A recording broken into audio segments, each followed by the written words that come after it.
इस भागती दौड़ती जिंदगी में सबसे बड़ी लग्जरी है सुकून, शांति। मेरे ख्याल से ये बात सभी अब समझने लगे हैं और शायद इसीलिए लोग ट्रैवल को जिंदगी का हिस्सा मानने लगे हैं।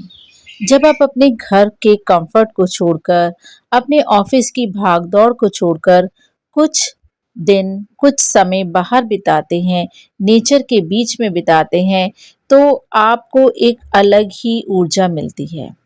और ये ऊर्जा उन सभी विटामिन की गोलियों से, उन सभी सप्लीमेंट से बहुत ज़्यादा है जो हमें डॉक्टर्स देते हैं। तो instead of going to doctors, ये वाली लग्जरी हमें ज़रूर जब भी अवेलेबल हो इसे लेना चाहिए। तो ऐसी ही लग्जरी लेने के लिए हम एक छोटे से ट्रिप पर निकले ऋषिकेश के लिए। लेकिन हम ऋषिकेश में ना रुकने की बजाय थोड़ा ऋषिकेश आए थे वीकेंड पे, और वीकेंड पे यहाँ पे ये लॉन्ग वीकेंड है, बहुत रश है जो मेन ऋषिकेश है। लेकिन हम थोड़ा सा ऑफ रोड आए हैं और ऑफ रोड तपोवन से आगे माउंटेन्स की तरफ आने के बाद हमें काफ़ी पीसफुल एटमॉस्फेयर मिला। ये वो प्रॉपर्टी नहीं है जो हमने बुक की थी। एक्चुअली हम बहुत लेट पहुँचे रात को और वो प्रॉपर्टी हम गूगल मैप से फाइंड ही नहीं कर पाए जो हमने बुक की थी। लास्ट मोमेंट पे हमें ये प्रॉपर्टी मिली, थैंक गॉड। हम सेफली नाइट स्पेंड कर पाए यहाँ पे अपनी। बट हाँ, कभी कभी ऐसे एडवेंचर्स अच्छे लगते हैं। तो अगर आप ट्रैवल करने के शौकीन हैं तो एडवेंचर तो पार्ट है ट्रैवल का, और उससे डरना नहीं चाहिए। हाँ, उस टाइम लेकिन मुझे डर लगा था जब लेट नाइट फैमिली के साथ आपको आपकी बुक्ड प्रॉपर्टी नहीं मिलती। बट हाँ, अब सुबह उठ के ये माहौल देख के, ये शांति को महसूस करके बहुत अच्छा लग रहा है। एक्चुअली हम कोई भी ट्रैवल बनाने के टाइम पे ना बहुत सोचते हैं कि हम ट्रैवल के लिए निकलें ना निकलें, हमारे पास समय कम है, हमारा बजट कम है, फैमिली के मेंबर्स रेडी हैं या नहीं हैं। लेकिन अगर आप ज़्यादा सोचते हैं ना कोई भी ट्रैवल प्लान बनाने के लिए, तो मुझे लगता है कि आप उस एक्सपीरियंस को मिस कर देते हैं, क्योंकि कहते हैं ना टाइम दोबारा नहीं आता। ऐसे ही लाइफ भाग रही है। हम व्लॉग्स देखते हैं, लोग ट्रैवल कर रहे हैं, एंजॉय कर रहे हैं, और हम प्लान करते हैं कि हाँ, हम भी ट्रैवल करेंगे, हम भी एंजॉय करेंगे। लेकिन हम सोचते ज़्यादा हैं, इसलिए हमारे ट्रैवल प्लान्स डिले हो जाते हैं। तो मुझे लगता है कि प्लानिंग अच्छी बात है, बट बहुत लंबा टाइम लेना ट्रैवलिंग के लिए, प्लानिंग के लिए इज़ नॉट गुड।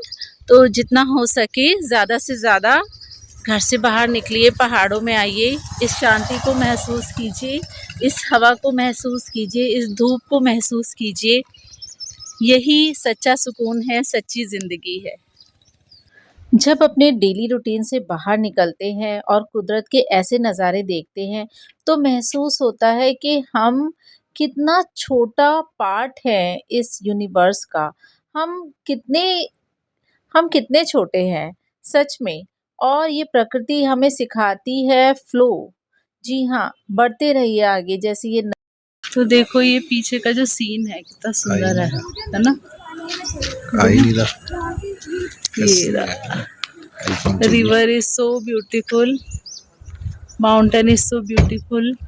और नीचे जो देख रहे हैं आप, ये तपोवन ऋषिकेश है, माँ गंगा और माउंटेन्स के बीच में इस समय हम हैं।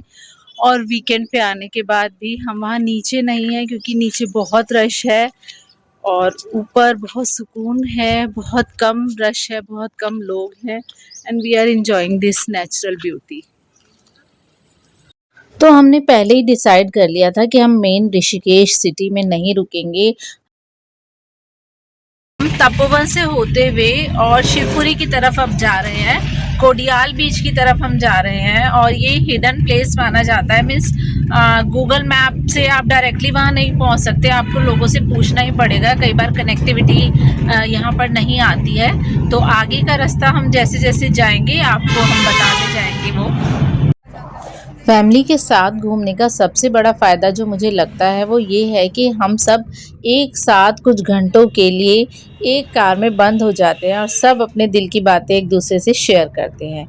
जबकि जब हम घर पे होते हैं ना, तो हम सबको अपने काम याद आते रहते हैं, हम उन्हीं कामों में उलझे रहते हैं।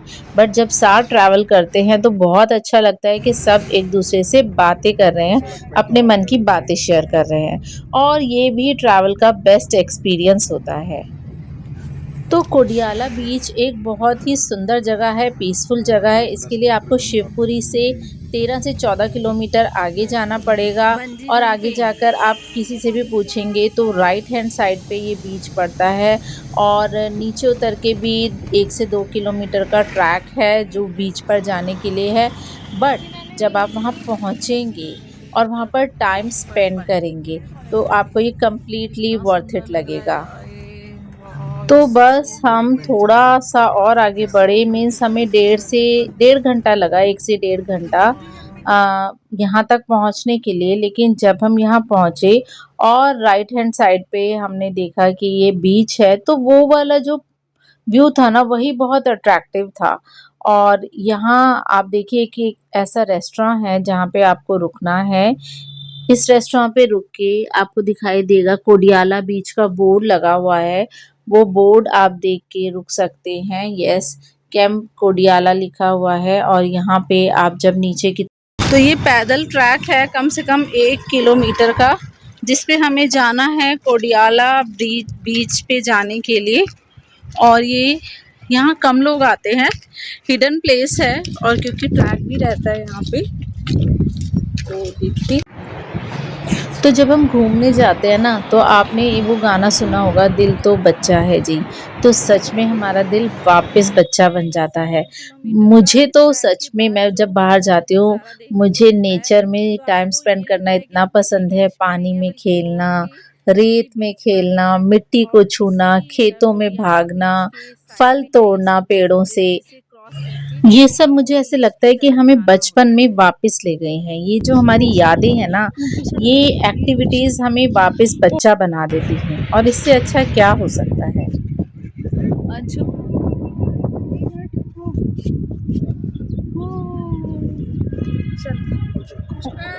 चलो अंशु दे, इधर दे। हाँ हाँ, 1 मिनट मम्मा, 1 मिनट।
ये क्या थी ना तो यहाँ बीच पे हमने बहुत अच्छा टाइम स्पेंड करा। इतने ठंडे ठंडे पानी में पत्थरों पे बैठ के, पानी में डुबकियां लगा के, चल के, क्रिस्टल क्लियर वाटर के बीच में, चारों तरफ पहाड़, बस और क्या चाहिए। मजा आया हमें कोडियाला बीच पे। हमने 1.5 से 2 घंटे यहाँ पे स्पेंड करे। मन नहीं कर रहा था जाने का, लेकिन पूरा दिन नहीं है हमारे पास, हाफ डे काफी है वैसे यहाँ स्पेंड करने के लिए। तो आप आओगे तो देखो पूरा बीच, मतलब शोर नहीं है यहाँ पे, एकदम सफेद रेत, नीला पानी, खुला आसमान और चारों तरफ पहाड़। और क्या चाहिए दिल्ली से थोड़ी सी दूरी पर अगर हमें ये सब मिल जाता है तो गोवा जाने की जरूरत ही क्या है। बहुत सुंदर है, बहुत ही सुंदर। जरूर प्रोग्राम बनाइए, 1 डे काफी है। अगर आपके पास एक वीकेंड है तो आप यहाँ आराम से आ सकते हैं। शिवपुरी से थोड़ा सा आगे है, इजीली आपको मिल जाएगा और आप आराम से यहाँ पे पहुँच सकते हैं। ज़रूर आइए, 1 day is more than sufficient. और and truly love this place, truly enjoyed a lot here। तो इतना टाइम यहाँ स्पेंड करने के बाद भी यहाँ से जाने का मन नहीं कर रहा था, लेकिन हम यहाँ पर एंजॉय करके बहुत थक गए थे और अब हमें भूख लग रही थी, तो बस फिर हम यहाँ से वापस चल दिए। और रास्ते में आते हुए हमने एक ऑथेंटिक पहाड़ी रेस्टोरेंट देखा था जो कि ऑर्गेनिक फूड सर्व करता था। तो हम रास्ते में पूरे रास्ते उसी को ढूंढते हुए जा रहे थे, लेकिन यहाँ से जाते जाते भी फील कर रहे थे यहाँ का सुकून, यहाँ की ठंडी ठंडी हवा, वाइब्स, चिड़िया की चहचहाट, बस सब कुछ मीन्स कंप्लीट नेचर। अगर आपको एंजॉय करना है तो यहाँ ज़रूर आइए। मैं बार बार ये बात बोल रही हूँ। और बच्चे भी अगर यहाँ आएंगे, छोटे बच्चे भी, even they would have the adventure of sand playing in the water, running in the water. और बिलीव करिए बहुत सेफ है क्योंकि बहुत गहरा पानी नहीं है। अलग से आता है। नमक खाते हैं सिर्फ खाली सूखा। इसके ऊपर पहाड़ी नमक डाल के खाओ। रोटी सब्जी में पहाड़ी नमक। ये देखो बड्डू की दाल हो गई। किसकी दाल? बड्डू की दाल। आलू गुटका। आलू गुटका। जोली। पहाड़ी सब्जी चने की। पहाड़ी सब्जी ये चने की। क्या? फाना। अच्छा, ये तुम्हारा राइस हो गया। राइस। ये पनीर की चटनी। ये अच्छा, ये भांग की चटनी है। अरे वाह। और भैया नमक। और पहाड़ी खाना खाने के बाद हम वापस आए ऋषिकेश में। और इस बार हमने साईं घाट पर गंगा आरती का आनंद लिया। साईं घाट तपोवन के एकदम पास है। तपोवन पार्किंग से पैदल का रास्ता है, तो आप आराम से साईं घाट पे जा सकते हैं। यहाँ आरती बहुत ही सुंदर होती है और आपको बहुत नज़दीक से आरती देखने का सौभाग्य प्राप्त होता है।